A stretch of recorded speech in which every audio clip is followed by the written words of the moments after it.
7व्या वेतन आयोगातील परिचारिका संवर्गातील वेतन त्रुटी आणि कंत्राटी भरतीच्या विरोधामध्ये महाराष्ट्र राज्य परिचारिका संघटनेनं 15 आणि 16 जुलै रोजी आझाद मैदान मुंबई इथं धरणं आंदोलन सुरू केलंय। आज एक दिवसाचं राज्यव्यापी कामबंद आंदोलन करून या आंदोलनाची दखल न घेतल्यास 18 जुलै रोजी राज्यव्यापी बेमुदत कामबंद आंदोलन केलं जाणार असल्याचा इशारा महाराष्ट्र राज्य परिचारिका संघटनेनं दिलाय।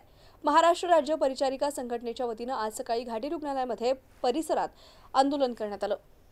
राज्यात 7वा वेतन आयोग लागू करण्यासाठी 2017 साली बक्षीस समिती गठीत करण्यात आली होती। बक्षीस समितीसमोर महाराष्ट्र राज्य परिचारिका संघटनेने राज्यातील परिचारिका संवर्गातील सर्व पदाच्या वेतन तफावत दूर करण्याची मागणी केली।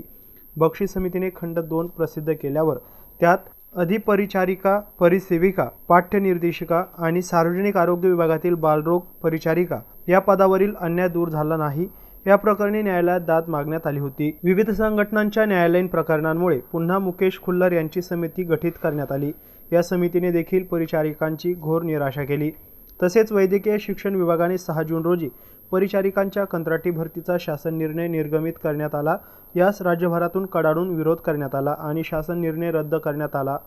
राज्यात वाढत्या लोकसंख्येनुसार 100% पद निर्मिती करणे, 100% पदोन्नतीसाठी संघटना शासनाकडे वारंवार पाठपुरावा करत असून याकडे शासनाचे दुर्लक्ष झाल्याने परिचारिका संवर्गात संताप व्यक्त केला जातोय।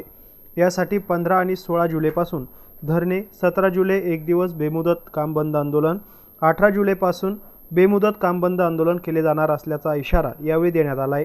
संघटनेच्या वतीने आज सकाळी घाटी परिसरात आंदोलन करून प्रशासनाचा निषेध करण्यात आलाय।